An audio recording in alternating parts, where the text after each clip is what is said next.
A blessed Thursday morning po sa bawat isa. Good morning, good morning, good morning. Mapagpalang umaga sa ating lahat.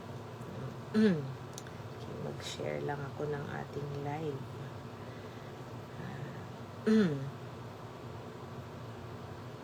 Kumusta po ang bawat isa sa atin? I hope na kayo po ay nakatulog ng maayos, no? Napakahalaga ng pagtulog. Kumbaga ay inaayos yung mga cells natin, no? At saka yung mga nerves natin sa ating pagtulog. Yan, share ko lang yung ating live.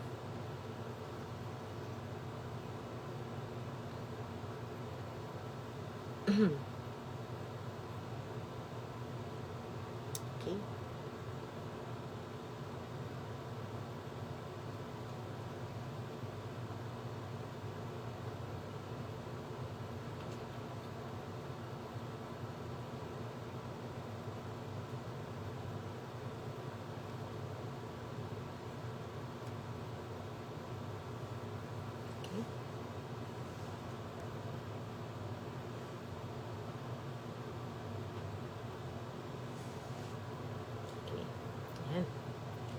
Share ko na yung ating live. So muli, mapagpalang umaga po sa ating lahat. And kumusta po ang inyong summer? Summer na. Ayan, tayo ay gaganap ng ating morning devotion. At bago tayo magsimula, tulad ng dati, tayo ay yumuko at manalangin.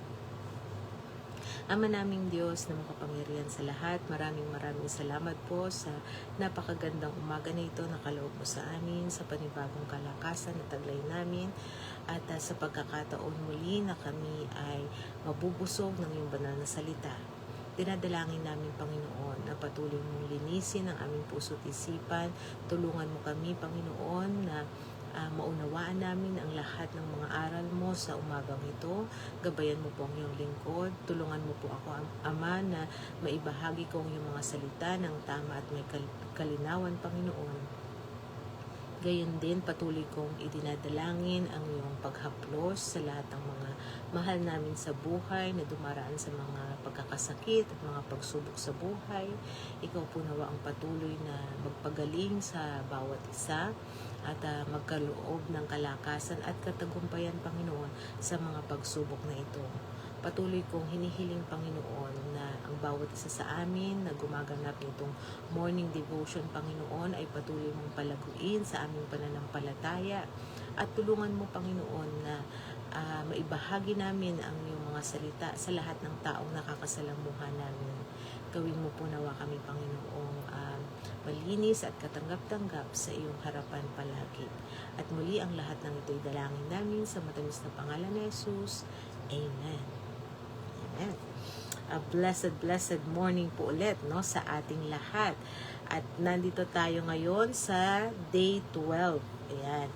Actually, itong topic na to ay para bukas. Kaso, dahil nga wala tayong wala tayong Saturday and Sunday, yung bukas natin will be the closing topic for this week, no, na the journey. Faith in Action, week 2, the journey. Ayan. So, yung buong month na to, itong buong month na series natin is Faith in Action. At itong week na ito is the journey ng Faith in Action. Ayan. At ngayon, no, sa day 12 natin, ang topic natin is the oxygen of grace. Ano yung oxygen? Siyempre, mahalaga ang oxygen, no? Hindi tayo makakahinga kung walang oxygen. So, sa ating pag-akyat, no, gaano kahalaga yung oxygen. So, when the hill feels like a mountain. Kasi, sa atin, no, hindi naman tayo lahat mountain climber. Pero, hindi naman tayo lahat pro, no? Pero, yung umakyat ka lang ng mataas na hill o paburol, no, pabundok, pagka hindi ka naman talaga sanay dito, mahirap, no? Parang hinuhugot mo yung hininga mo palagi. So, ganun din yun, no? So, kahit yung mga pro sa mga mountain climber, yung mga malalaking hill na yan, nag-exercise sila, no, yung kanilang breathing, ine-exercise nila para maging ano sila, no, maging ready sila sa pag-akyat sa mataas na bundok. Yan. Ngayon, ito ang ating analogy, yung ginagamit natin, no, na reflection para sa ating buhay Kristiyano, no, yung mga bundok na yan ay parang yung mga problema natin sa buhay, no, na mga kinakaharap natin, parang mga bundok yan. Siguro merong maliit, siguro merong mataas na mataas talaga, malaking bundok, no, pero bawat isa sa atin gusto nating makonquer yung mountains na yan. Yan. At dito sa ating expedition na Faith in Action, dito sa ating Seeking God in the Morning, ay pag-uusapan natin yan sa araw na ito. A blessed morning kay Ading Shirley. Good morning sa iyo. Ayan, at sa lahat ng kasama mo sa iyong tahanan. Ayan. Ngayon dito sa ating the trail marker o yung ating Bible verse o scripture na pagbabatayan sa umagang ito ay matatagpuan natin sa aklat ng Isaiah, Kapitulo 40, versikulo 29 hanggang 31. Alam niyo, favorite ni Larry itong Bible verse na ito. No? Isaiah 40, verses 29 to 31. Ang sabi rito, He gives strength to the weary and increase the power of the weak. But those who hope in the Lord will renew their strength. No? Mahaba yan, may ano lang. So, verses, 29 to 31. Basahin niyo na lang yung buo. Pero ito yung pinaka gusto natin ma-highlight dito, no? He gives strength to the weary and increase the power of the weak. But those who hope in the Lord will renew their strength. Napakagandang verse, no? Pagpalain naman ang Panginoong Diyos ang pagkabasa ng banal na kasulatan. Aminin natin, hindi naman lahat tayo ay pro na climber, katulad ng binanggit ko kanina, no? Yung noong nasa Gabaldon kami, baka para sa iba ay mataas na burol, no? Mataas na burol na 'yon. But for me, no, at my age, no, and with my high blood maintenance, so meron na po akong maintenance sa high blood, no, it felt like a massive mountain para sa akin. Malaking bundok na yon. Syempre sa mga mountain climber, na mga umaakyat sa mga Mount Everest, wala lang yon, parang normal lang, no, sa kanila. Pero sa akin, parang parang massive mountain na yon. Ang bawat hakbang, no, ay parang ang bawat hakbang ay may kasamang bigat ng paghinga. Yan. So pagka umaakyat ka ng patarik, no, bawat hakbang habang pataas ka ng pataas, parang hinuhugot mo, no, yung hininga mo, no. I was huffing and puffing. Ayan, and my heart was racing, no, yung malakas yung tibok ng puso. Kaya alalay lang ako noon, no. So minsan ang bundok sa buhay natin ay hindi naman world-shattering event. Ayan, baka ito ay simpleng pagod, no, sa gawain sa bahay, stress sa trabaho, o ang physical limitations ng ating katawan, no. Maaring yung maraming isipin, ganyan, no.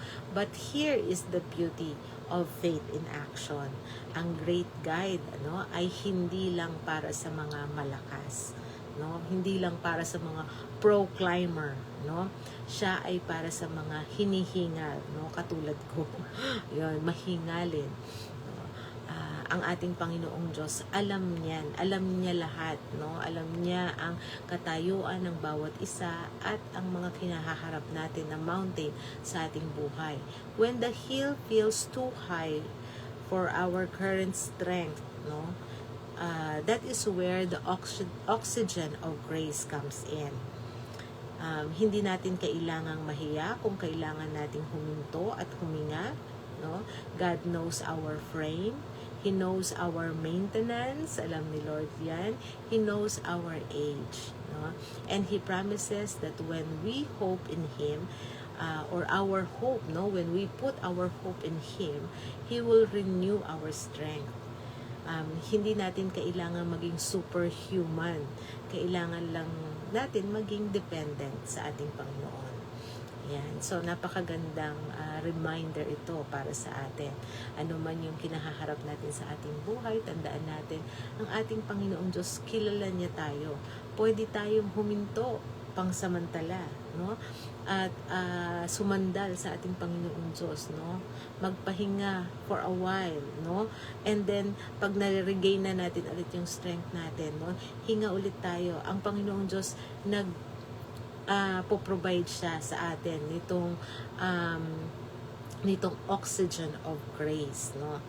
Ayan. So, naalala ko noon, no, may binili si Mami na ang laking oxygen tank. Pero ayaw niyang gamitin. Ayaw niyang gamitin yung oxygen tank na yon.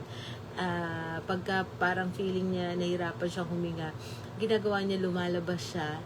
Tapos, kasi maraming puno dun sa bakuran nila.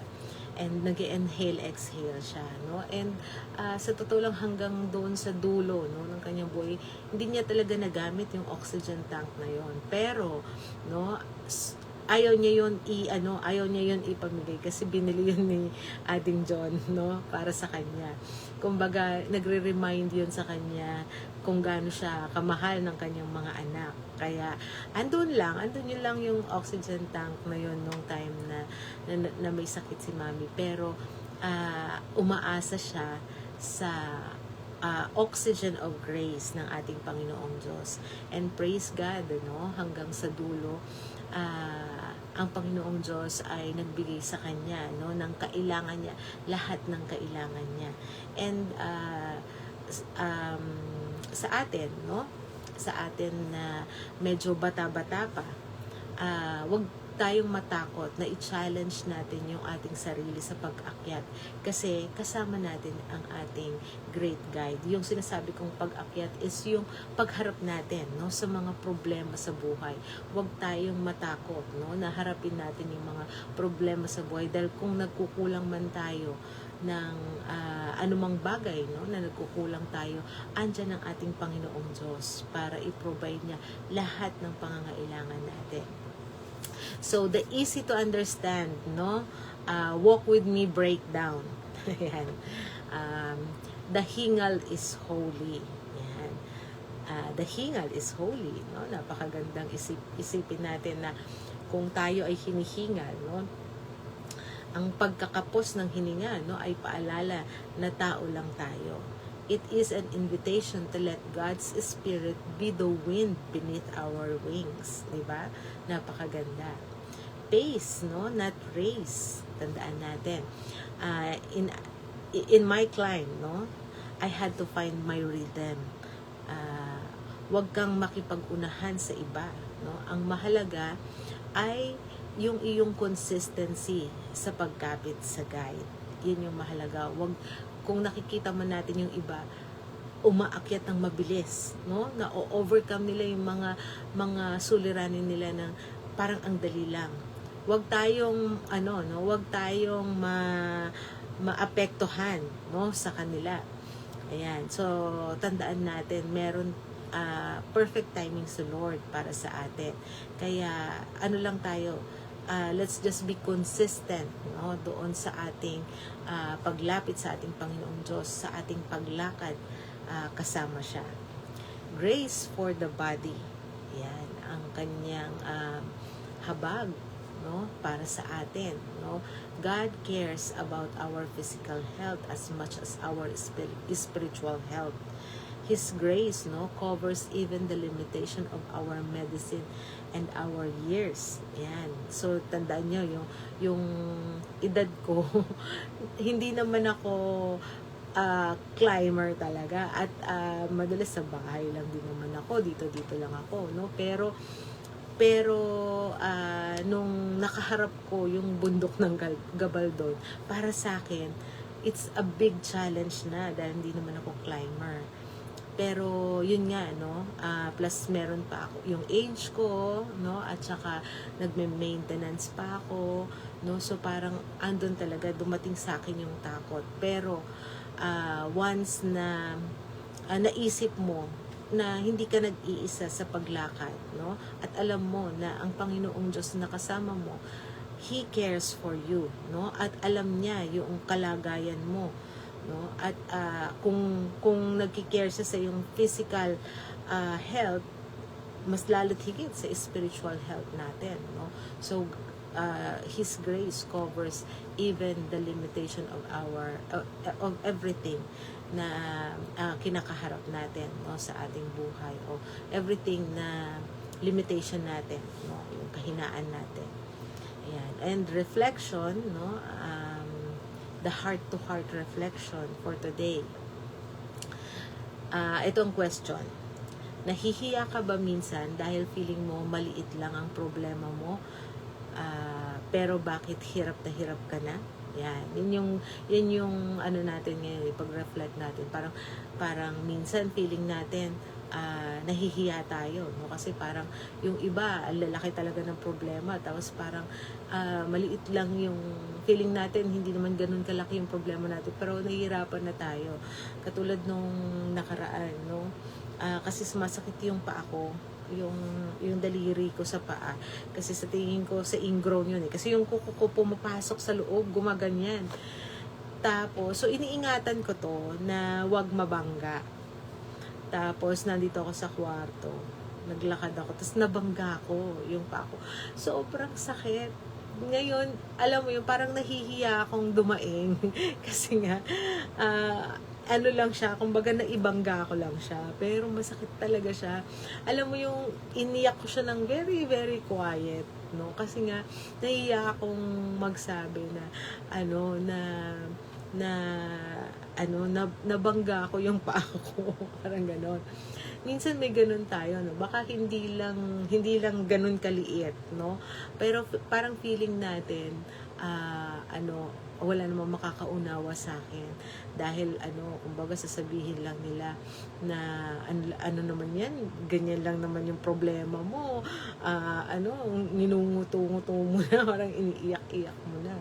So remember, no, if it's high for you, it's a mountain to God, and He cares. Tandaan natin, God cares for us, ano man yan. So kung naiyak ka, iiyak mo kay Lord, no.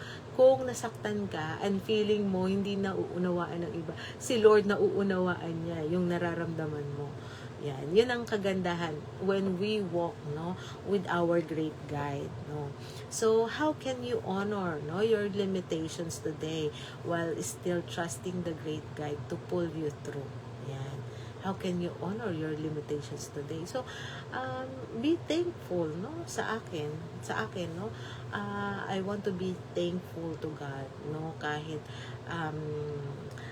binigay niya kasi sa akin yung mga limitations na to, no, para magampanan ko yung ibang mga bagay. For example, hindi man ako ganun ka lakas, no, na yung kumbaga work from home lang ako, pero at least andito ako na nababantayan ko yung aking anak, yung mga ganun. So it's a limitation, no, compare dun sa iba na everyday nakakabiyahe sila, nakakapunta sila sa work, and ako ito yung limitation ko.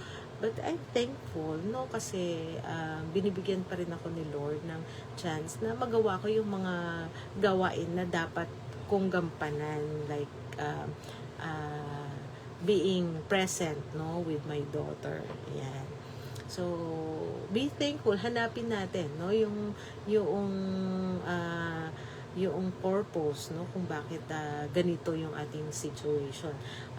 Baka akala natin ito ay pahirap sa atin, yun pala ito ay blessing pala talaga, no. It's a blessing in disguise. Ayan. So napakagandang paalala sa atin sa umagang ito.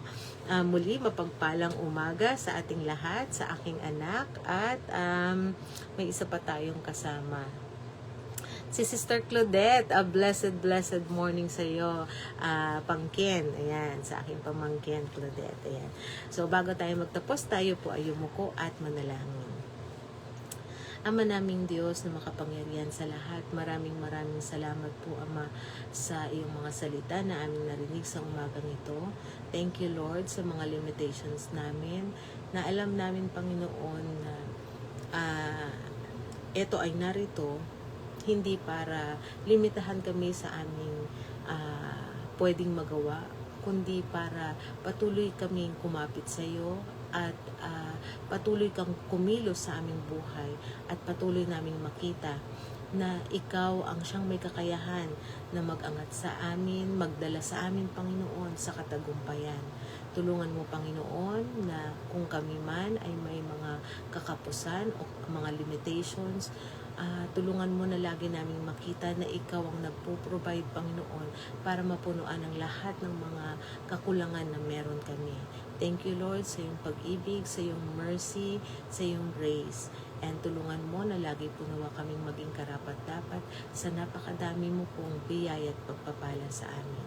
At muli ang lahat ng ito'y dalangin namin sa matamis na pangalan ni Jesus. Amen.